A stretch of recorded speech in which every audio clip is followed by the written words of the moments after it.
This is a painting that more or less started out as I wanted to make a painting of, or art of, the character Lucy Westeros, I think is how you say it, from the Dracula novel, because she, if you read the novel or seen the movies or anything, she gets turned into a vampire. She dies, quote unquote, and then she becomes undead. Full disclaimer, I did use some AI image generation to help me get ideas for composition. I took descriptions of the character and put them in a prompt to get kind of an overall idea or look based upon the book.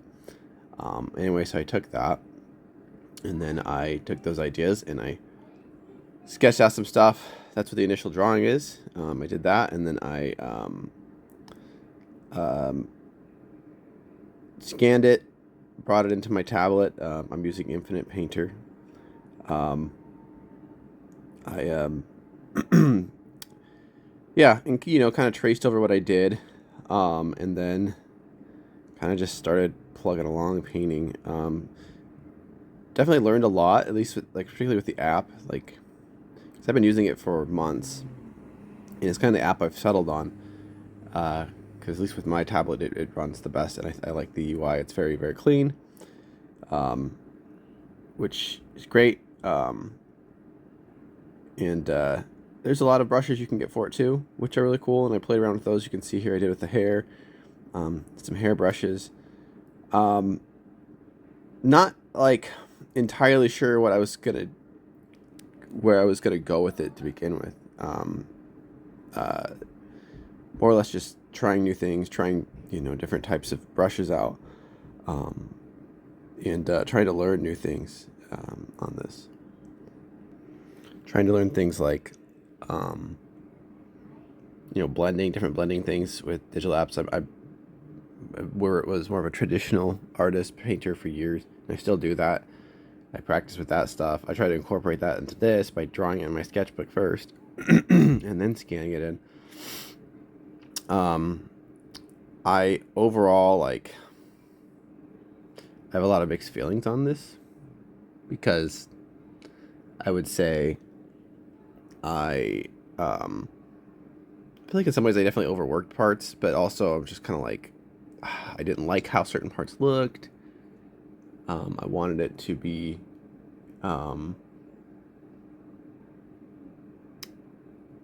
influenced by certain artists. I do like to take influence and inspiration from some of my favorite artists. Definitely, I would say Yoji Shinkawa and Ayami Kojima, whether you can see that or not. But it's more just yeah, I'm just plugging along with it. I spent a long time on the face too, trying to get that right, and overall I'm pretty happy with that. I wanted to make it look like, obviously she's very beautiful, but also it's deceiving because she isn't who she was in life. She was turned into a vampire by Dracula, and she's feasting on the blood of innocent people, primarily children, in the novel.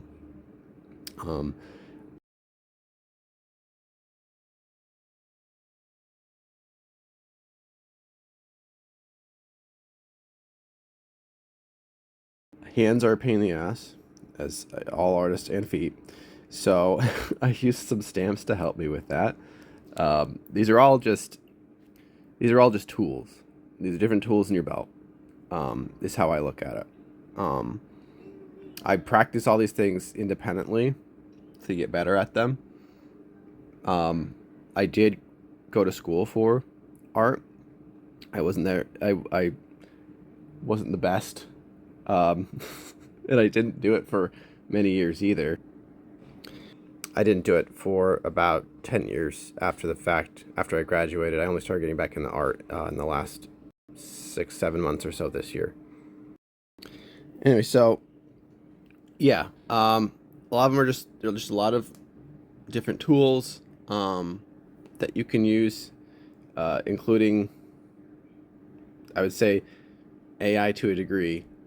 I would say that for me, because I have a very hard time taking what I have in my mind visualized and putting it on paper or on digital or whatever.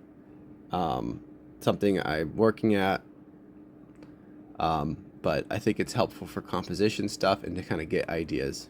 I think if used properly, it can be very beneficial in that way. I don't think it's the be all end all, obviously. I think it's ridiculous that people think, oh yeah, I'm an artist now, I'll do commissions, but all I'm doing is I'm putting in prompts in a trained model, because that's not the same thing.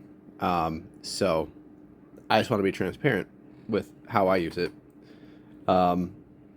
This part here, I had never really done clothing things, and the idea I was getting for the dress was like, how was I gonna do that? Like, I wasn't sure, and I looked up some videos on YouTube on how to kind of do clothing, do folds in clothing, and that actually really helped.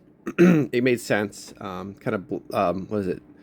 You're putting in like kind of grayscale over it, and then you kind of erase that stuff to do like the shadows and the folds and all that.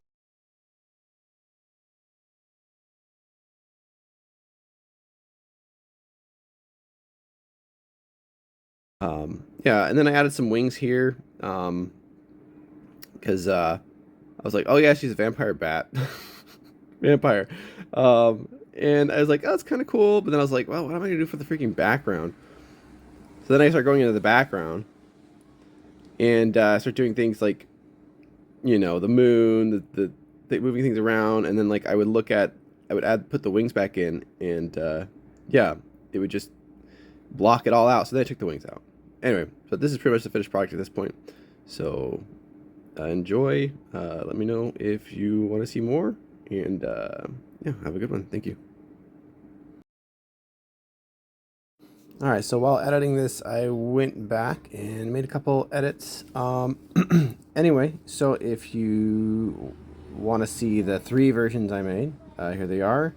One with the wings and no background, one with a simple background, kind of a grayish background, which I thought turned out nicely. And then the next one, which is another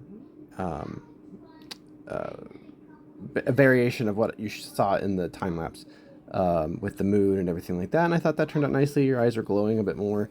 Anyway, let me know what you think and subscribe for more. Thanks.